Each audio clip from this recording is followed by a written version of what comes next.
내가 클 것도 못 크는 경우가 많거든요. 이 모든 치료들은 모두 아무런 처치를 안 했을 때보다는 모두 성장 효과가 좋은 것으로 나타났습니다.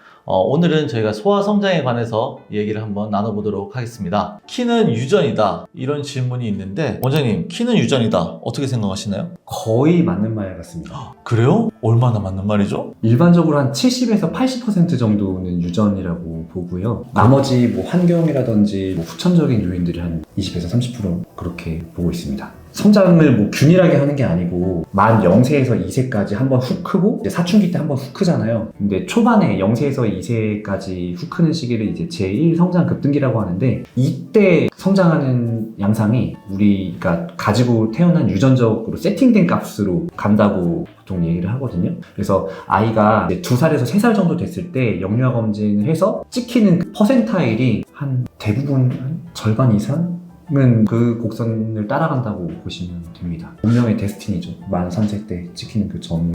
좀 슬픈 얘기인데요. 네. 부모님이 키가 작은 사람들은 네. 좀 절망적인 얘기 아닌가요? 근데 또 그렇지도 않은 게 네. 워낙 이게 여러 가지 형질이 유전된 거기 때문에 이게 뭐 중간에 돌연변이가 생길 수도 있고, 그래서 꼭 우리 아이가 키가 작다고 해서 부모님들의 잘못은 아닐 수 있습니다. 그래서 너무 자책하지 마시고요. 어쨌거나 후천적으로 노력을 해볼 수 있는 부분이 있기 때문에 아이가 영유아 검진에서 키가 좀 작다 하시면은 조금 일찍부터 성장 클리닉에 방문해 주시는 게 중요합니다.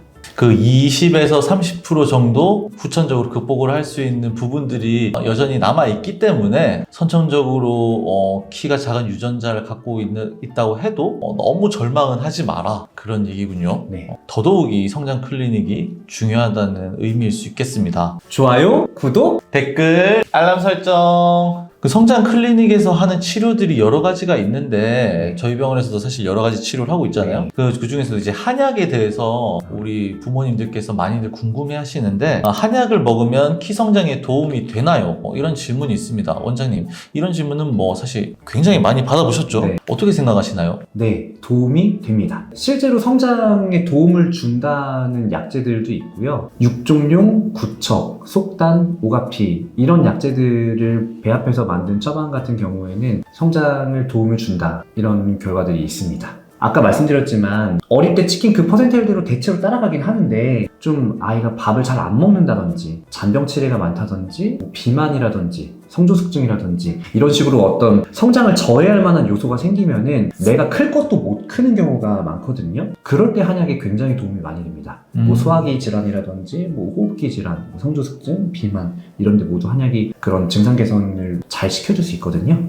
그럼 성장 치료와 관련된 연구 자료들이 좀 있을까요? 네. 2022년에 그 체계적 고찰 논문이 2편이 나왔는데요. 하나는 이제 성장 호르몬과 한약 치료를 병행한 치료군과 성장 호르몬 단독 치료군, 이렇게 해서 두 군별 효과를 비교한 논문이 하나 있었고, 하나는 여러 가지 다양한 한방 쪽에서 하는 치료들과 아니면 일반적으로 양방 쪽에서 하는 치료들을 모두 비교해 본 논문이 있었습니다. 그래서 첫 번째 논문 같은 경우에는 성장 호르몬과 한약을 병행했을 때 성장 호르몬 단독 치료에 비해서 성장 속도, 최종키가 아니고요, 성장 속도가 한 1.8cm 정도 더 빠르게 크는 것으로 결과가 나타났고요. 다양한 치료들을 비교한 논문에서는 제일 효과가 좋은 것은 성장 호르몬과 한약을 병행했을 때, 그 다음이 성장 호르몬 단독 치료, 그 다음이 한약과 혈의자극 치료, 그 다음이 한약 단독 치료, 그리고 영양제 치료, 이렇게 순서대로 나타나고요. 이 모든 치료들은 모두 아무런 처치를 안 했을 때보다는 모두 성장 효과가 좋은 것으로 나타났습니다.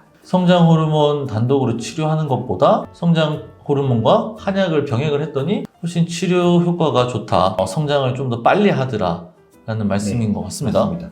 그렇군요. 구독, 좋아요, 알람 설정. 그럼 구체적으로 성장에 도움이 될 만한 음식들은 혹시 어떤 게 있을까요? 과체중이나 비만한 아이들이 아닌 경우에는 골고루 잘 먹는 게 중요하고요. 탄수화물, 단백질, 지방을 5대 2대 3으로 골고루 먹는 게 중요합니다. 특히나 탄수화물 같은 경우는 정제된 당류 말고 정제되지 않은 통곡물 먹어야 되는 거고, 우유나 계란 이런 거 열심히 먹어주셔야 되고, 저희 클리닉에 방문하시는 아이들 같은 경우는 이제 좀 안 크는 아이들이 많잖아요. 의외로 고기 못 먹는 아이들이 좀 많아요. 이게 저작 기능이 약해서 그런 경우도 있고, 조금 삼키는 감각이 힘든 경우도 있는데, 그런 아이들 같은 경우에는 아연이 부족해질 수 있습니다. 붉은 살코기에 많은데 아연이 부족하면 우리 성장이 저해되기 때문에 그런 아이들 같은 경우는 아연은 따로 영양제로 섭취해주는 게 좋습니다. 근데 아연 같은 경우는 철분제, 칼슘제를 혹시 드신다고 하면은 이게 서로 흡수를 방해하거든요. 그래서 만약에 내가 아연을 먹고 싶은데 칼슘제도 먹이고 있다, 그러면은 이 두 가지 영양제는 조금 간격을 두셔서 복용하셔야지 효과가 좋습니다.